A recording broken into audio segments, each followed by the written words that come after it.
MD Supplement Superstore, number 1.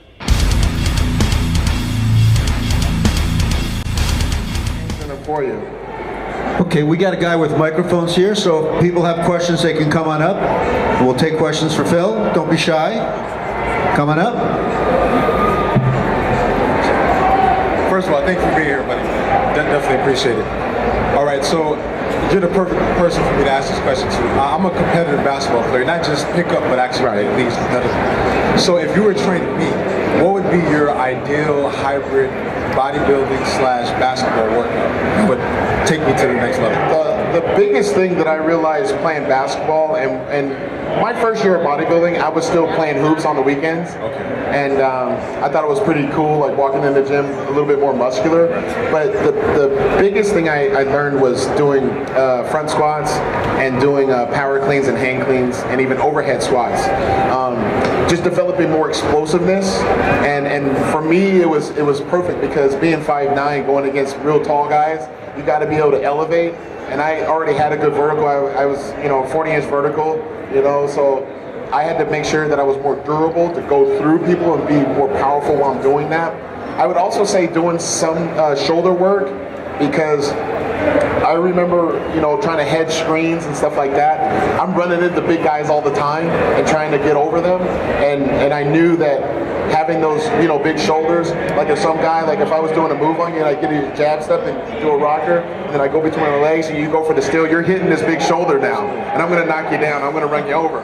And then also I would make sure that you're, getting some chest work in. The only other thing that I realized that when I first started out, and I was trying to do a little bit of both, is I didn't do a lot of back work. But I would say you definitely have to have a good, strong core. So doing maybe some type of CrossFit stuff, hand cleans, power cleans, making sure like a Russian deadlift, making sure your lower back is good, because you got to think getting into the defensive stance, that lower back's going to get tight, and your glutes are also going to have to make sure that they're in shape as well. So getting a lot of good stretching, foam rolling really helps with that. Also working your hip flexors, making sure those are in shape, because as you start getting bigger, muscular-wise, you start getting more bound up. So that jump shot may go from here with extension to like here.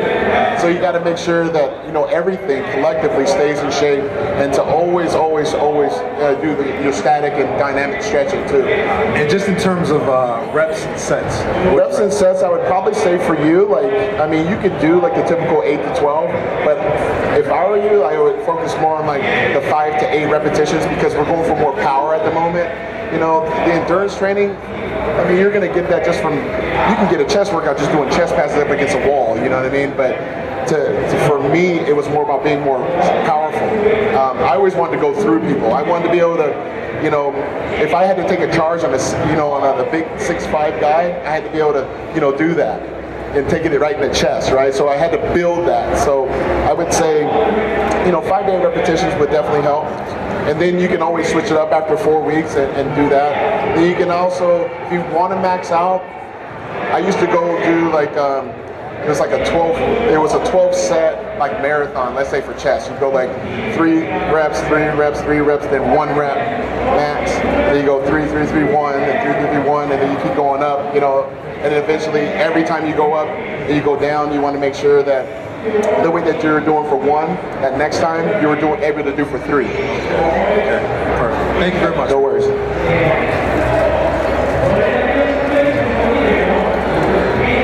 I just got one question. What was the thing that made you almost stop doing bodybuilding? I'm sorry, I couldn't. What was the number one thing that almost made you stop doing bodybuilding? Like the number one thing that you think that comes to your mind right now? I don't think that the one thing that definitely, did you guys hear this question? He asked what was the one thing that made me want to stop bodybuilding?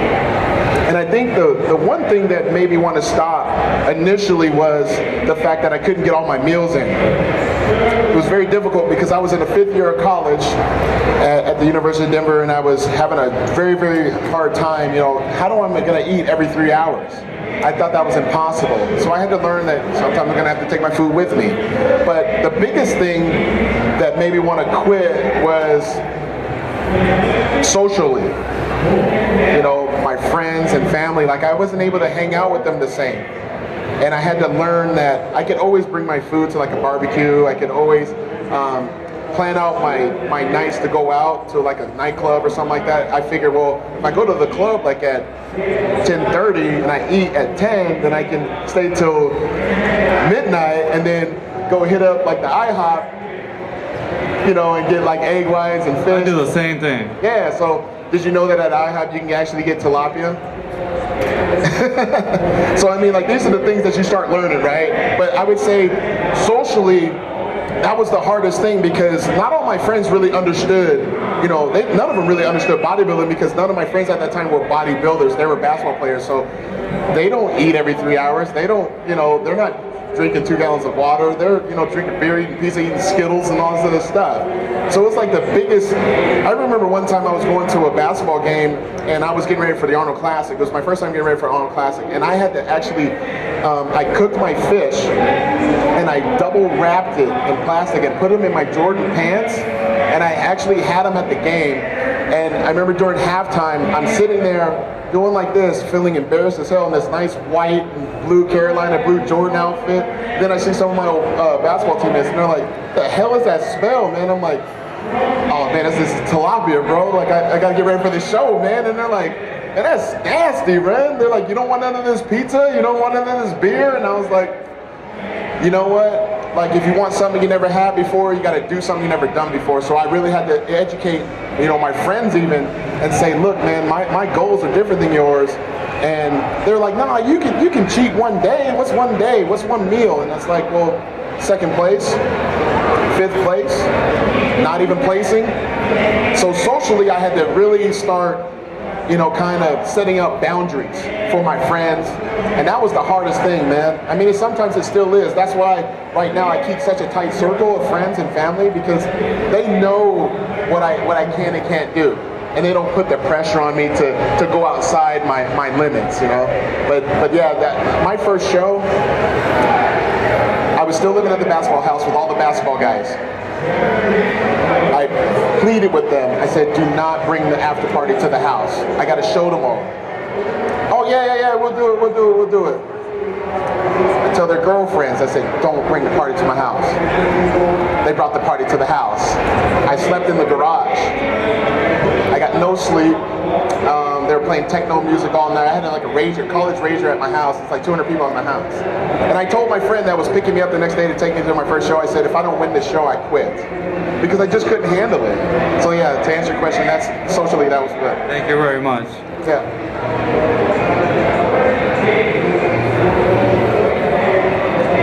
How's it going, Mr. Olympia? Great. Awesome that you're here. Thank you for talking to us. I had a question. What's the best time of day to work out?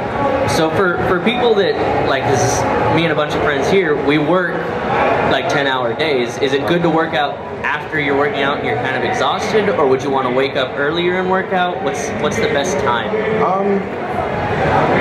That's a really good question, because, you know, at one point in time I changed up, like, training first thing in the morning to training on a lunch hour to actually training right after work. Luckily for me, I was working 2 jobs at the time. I was working nights at a nightclub and I was working at a gym, so it was a little bit easier for me. But I would probably say if you can go on your lunch hour, it'd probably be better. But if you can't, I would say right after work, because even though it's power hour at the gym, to me it's going to give you more motivation to stay in there, because you're going to find guys in a similar situation that you can train with, and that gym is going to be packed. So for me, I always like going to a gym that's kind of packed, because it brings a lot of, you know, positive energy. But if you can swing it, I currently train at like 8 o'clock at night, because that's actually after power hour and there's less people sitting on the equipment and not using it. I think that's the biggest thing. You know, when you go to train, you want to train and get the heck out of there. But I don't think that there's a certain time, but I will say this. I do think that you should have at least 2 to 3 meals before you go hit your first weight workout. Cardio is completely different. You can do cardio on an empty stomach or after one of your first meals or right before you go to sleep. But I truly think that you should have at least 2 to 3 meals, solid ones, not just shakes, before you go train. Okay. And then one more thing, how often do you do ab workouts? Like, do you do ab workouts all the time? Because you hear about people that do it after a workout, or do you do it once or twice a week? I'll do ab workouts. Like, beginning of my career, I was doing them like every day. And then I started slowing down the frequency of them. I was doing like 2-3 times a week. But then most recently, I started doing them like even in my off season, like every 2-3 days. And usually that would take about 10 minutes. But getting ready for the Olympia, I'm trying to make sure that I keep my stomach tight, because that's just one of the things I'm known for, having, you know, tighter waist. So I'm usually doing them like 4 or 5 days a week. Okay, great, thank you. Hopefully next time we'll be able to see the competition. Oh, thanks. Awesome, thanks. Sorry guys, I'm standing up here because those lights are so bright, like it's killing me. Hey Phil. Okay, my question is about mass. Yeah, you say you put down like every 3 hours. I do like every 2 hours, and I'm like about 4,500 calories a day, and I just can't put on the mass. Of like actual food or with shakes? No, with this food. Food, and well, yeah, combined with the shakes too, it comes out to like 4,500 calories a day. And I have no problem. I stay like, I never get above like 205, and then I drop down to 175, and that's my range. And I could never put on like that mass. Have you ever had that when you were starting to like break through and just be able to get past that point where it's like, I can't put on any more mass? When I first started bodybuilding, I weighed 180 pounds, and my biggest goal was to be over 200. That was like my biggest goal. I was like, I gotta be 200, I gotta be 200. And you know, for me, that's when I started charting down like everything I was eating and how I felt and how I looked. Just because you plateau, let's say at 240 or whatever weight you were at, doesn't mean that that's a bad weight. At some point in time, we're all gonna hit like certain levels. Otherwise, we'd be like 400 pounds shredded, you know? But the biggest thing is, you know, last year at the Olympia, or 2011, when I won my first Olympia, I weighed 242 on stage. This past Olympia, I weighed 240, but I was actually bigger.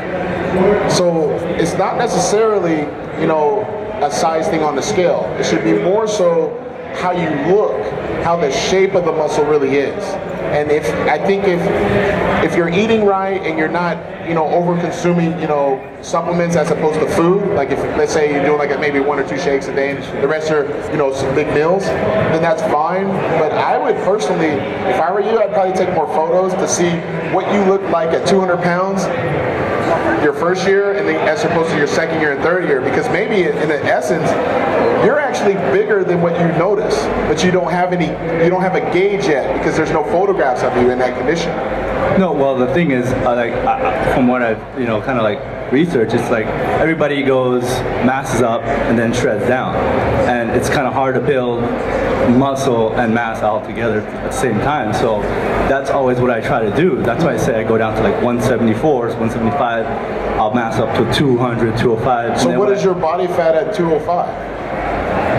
About 13, 14%. Okay, so if you could drop that, if you could be 205 at 10%, what would that mean? That would mean you actually gain muscle, right? Yeah. So that should be your goal, is to figure out a way that maybe because really, if you're at 175, I mean, I don't personally think you should have to lose 35 pounds at that size. I mean, do you currently compete? I started, yeah. So yeah, I mean, like that's one of those things where I don't think at that weight that you should have to lose any more than 20 pounds. The whole bulking up process, you almost really have to think, am I really being that diligent about what I'm actually eating, you know, every day, like actual clean food, you know, in my off season? Because we all know, like when we're getting ready for, even myself, like in off season I get kind of lax with, you know, the food a little bit. And I know this year, outside of this event, you know, I'm trying to be, you know, more strict, because I realize that if my off-season weight is usually 280, I'm 265 right now, so I got 15 more pounds to go, but how am I going to get to that point? Because if you get to a soft 200, you know, maybe at 13%. Now to get down to, let's say, 6%, you're going to lose, obviously, all that weight.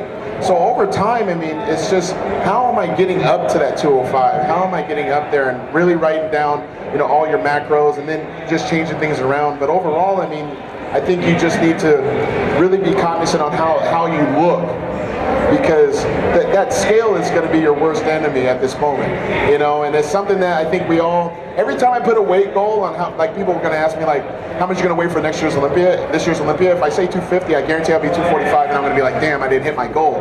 But I still win. You know, I'm still bigger. Like I did the Shiru Classic a week after the Olympia, I weighed 239. And I still look bigger than I did the week before at 240. How does that work? You know, it was the food. I changed it. I changed what I carved up with. It's just one of those things that it's like that small percentage of like how food works. Like for instance, like I usually carve up on sweet potatoes and red potatoes. Well, I realized that wasn't working. So I switched to just all white rice for that following week at True Class, and I looked bigger and harder. So like I'm saying, like that's where sometimes you're taking pictures and writing everything down and showing yourself like, okay, well, when I did my last show, I was weighing 175, and this is what I ate the entire prep.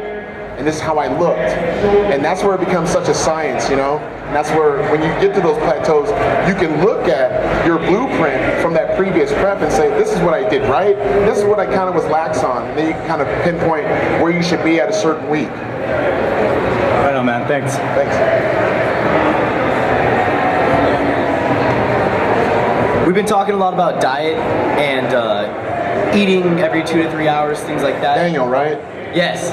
Okay, you guys, so this gentleman right here came up to my booth earlier, and he talked to one of my guys over here and said, you know, I want to get a Phil Heath shirt for free. And they said, if you do 100 push-ups, you do it. They give you a free shirt. So how many, tell everybody how many you did. I did, I think, 137. This guy did 137, yeah. So I'll answer a few questions for you, so yeah, go ahead. Thank you.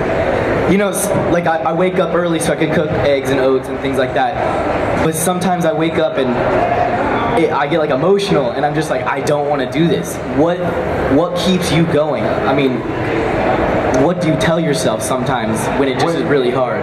So when I'm getting ready for the Mr. Olympia contest, or even now, I realize that I'm going to have to eat a lot of meals, like you're saying, that get very monotonous and, you know, pretty boring. For me, it's pretty simple. If I deviate from that plan, I got to stand up on stage, damn near naked, against other guys that did it perfect.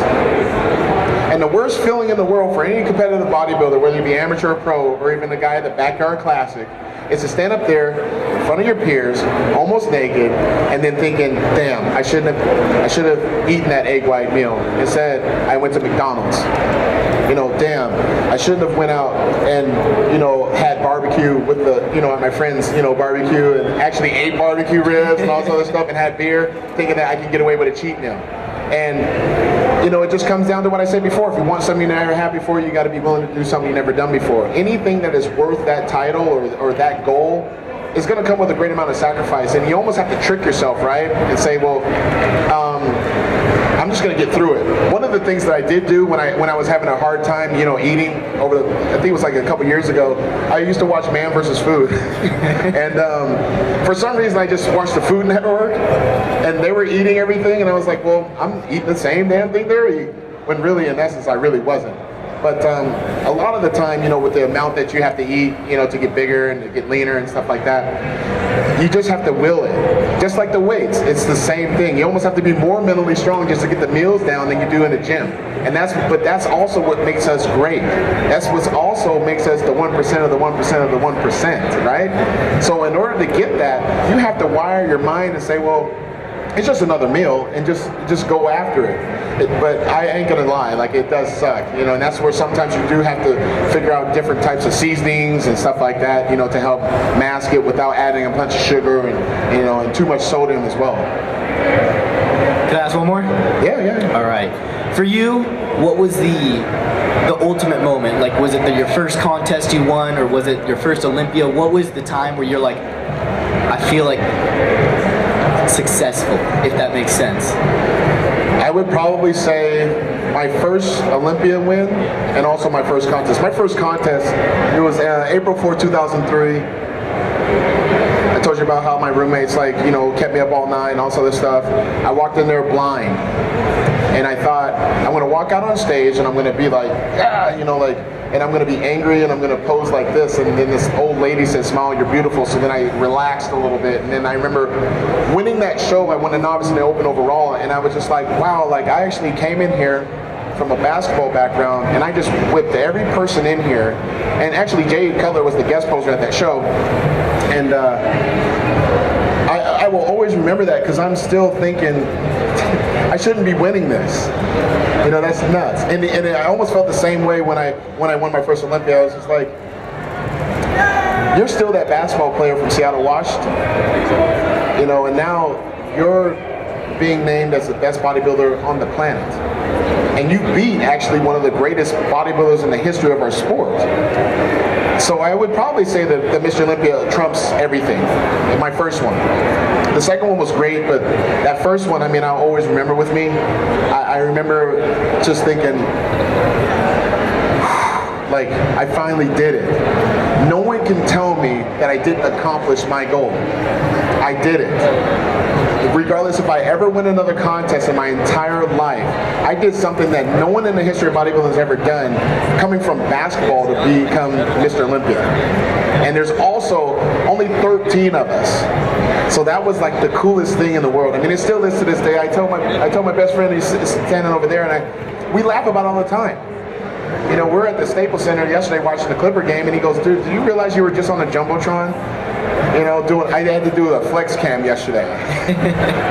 So they kind of embarrassed me a little bit, but then I realized, like, wow, like, that is nuts. Like, people actually sit here and listen to me chat or watch my videos. And it's all because of winning that title too, you know, and that will always, you know, be like my favorite moment.